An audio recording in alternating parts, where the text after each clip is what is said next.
what I've written is, we all know how to restore our physical strength and energy.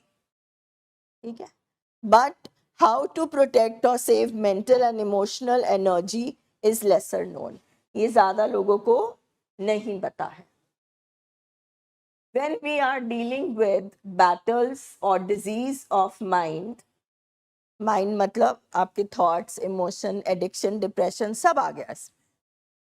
ठीक है? We get drained and exhausted. मानो आपके घर में bipolar disorder का patient है जो मेनिया में गया हुआ है, जिसका डोपामिन लेवल इतना बढ़ चुका है कि वो एक जगह टिक ही नहीं रहा. वो 6-7 रातों से सोया ही नहीं है. कंटिन्यूसली वो मूव करी जा रहा है. Would you be able to sleep? तो उसमें हम कितना थक रहे हैं. अब सपोज 3-4 दिन से आपके घर में ये हो रहा है और नेक्स्ट डे आपको एक किटी पार्टी पे जाना है या आपको एक शादी अटेंड करनी है या सडनली जैसे अनाउंस हो गया कि फ्लड आने वाले हैं. एक साइड पे आपका मेंटल हेल्थ का पेशेंट है, लव्ड वन है, सॉरी मेरे को थोड़ा बुखार है और गला खराब है, और एक तरफ अनाउंसमेंट हो जाती है कि फ्लड आ जाएंगे. ऐसी सिचुएशन में हम क्या करेंगे?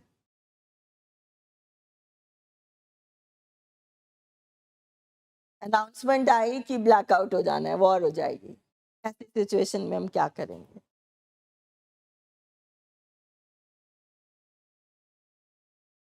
तो प्रोग्राम कहता है, आप जो लोग भगवान में बिलीव नहीं करते वो इसको आउट करके कुछ भी रख सकते हैं. नेचर रख सकते हैं, कोई भी भगवान का नाम रख सकते हैं, फेथ रख सकते हैं. प्रोग्राम कहता है 3 चीजें हम लोग के हाथ में नहीं है: अनकंट्रोलेबिलिटी, अनप्रिडिक्टेबिलिटी एंड अनसर्टेनिटी. ये जो प्रेयर है, this is very very old, called serenity prayer. ठीक है?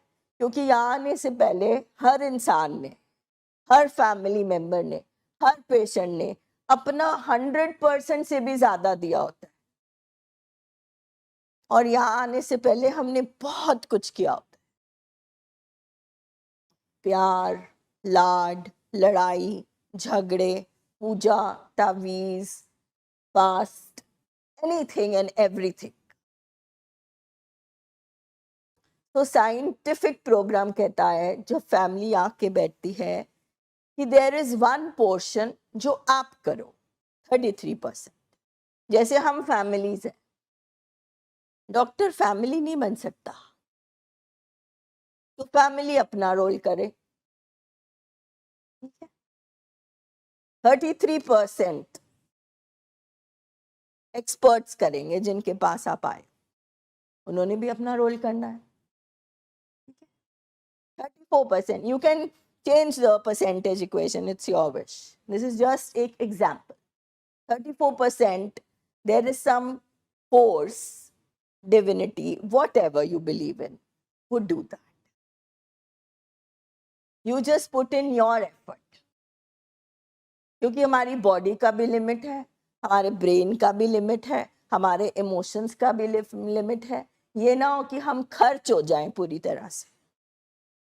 अभी हमने रिकवरी प्रोग्राम में आगे बढ़ना है, अभी हमें अपनी एनर्जी को सेव करना है. सो एक 1 स्केल थी. मेरे पर्सनल एक्सपीरियंस से ये वाली जो प्रेयर है, ये हर समय हर पर्सन को काम आ सकती है. ठीक है? प्रेयर आप पढ़ लीजिए, फिर विल एक्सप्लेन. कोई पढ़ेगा इसको? खड़े होके माइक दे दो. बैठे बैठे पढ़िए मैम, कोई बात नहीं. हे ईश्वर, मुझे इतनी समझ दो उन चीज़ों को स्वीकार करने की जिन्हें मैं बदल नहीं सकता. हिम्मत दो उन चीज़ों को बदलने की जिन्हें मैं बदल नहीं सकता हूँ. और सद्बुद्धि दो उन दोनों के बीच में अंतर को समझ सकूं. मोटी मोटी बात सबको समझ आ गई. अब इसको ब्रेक करके पढ़ते हैं. कि इसके साथ एक साइंटिफिक प्रोग्राम कैसे जाता है। हे ईश्वर, मुझे इतनी समझ दो उन चीजों को स्वीकार करने की जिन्हें मैं बदल नहीं सकता। अब अगर फ्लड आ जाएंगे, I can't help it, right Himang? War हो जाएगी, I can't help it. Earthquake आ जाएगा, I have not planned it. तो ये जो 3 चीजें हैं जो हमारे बस में नहीं है, ठीक है, जिनको हम नहीं बदल सकते, जिसमें प्रोग्राम कहता है आप किसी को बदल नहीं सकते, आप किसी को कंट्रोल नहीं कर सकते, आप उस चीज को छोड़ दो। ठीक है, मतलब हमारे को इतनी समझ हो, इतना विजडम हो, विजडम नॉट इंटेलिजेंस, कि ये चीज मेरे हाथ में नहीं है, मैं एक्सेप्ट करती हूं कि मैं इसको नहीं बदल सकती। ठीक है, सेकंड, उन चीजों को बदलने की, सॉरी, ओके, हिम्मत दो उन चीजों को बदलने की जिन्हें मैं बदल सकता हूं, जो मेरे हाथ में। अगर मेरे घर में एक पेशेंट है और बाढ़ आने वाली है,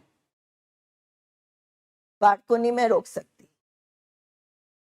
मगर उससे अगर मुझे पैनिक हो रहा है या मेरे पेशेंट को पैनिक हो रहा है, तो प्रोग्राम जो सिखाता है मैं दवाई का इस्तेमाल कर सकती हूँ। ठीक है, मैं उसके साथ में शेयरिंग कर सकती हूँ, कम्युनिकेशन कर सकती हूँ, मतलब मैं वही कर सकती हूँ ना इस टाइम पे। जब ब्लैकआउट हुआ और हमें अंधेरे में बैठना पड़ा, और अगर हमारा पेशेंट ज़्यादा अपसेट हो रहा था चीज़ों को लेके, तो उसके साथ हम जो स्किल्स यहाँ सीखे प्रोग्राम में हम यूज़ कर सकते हैं।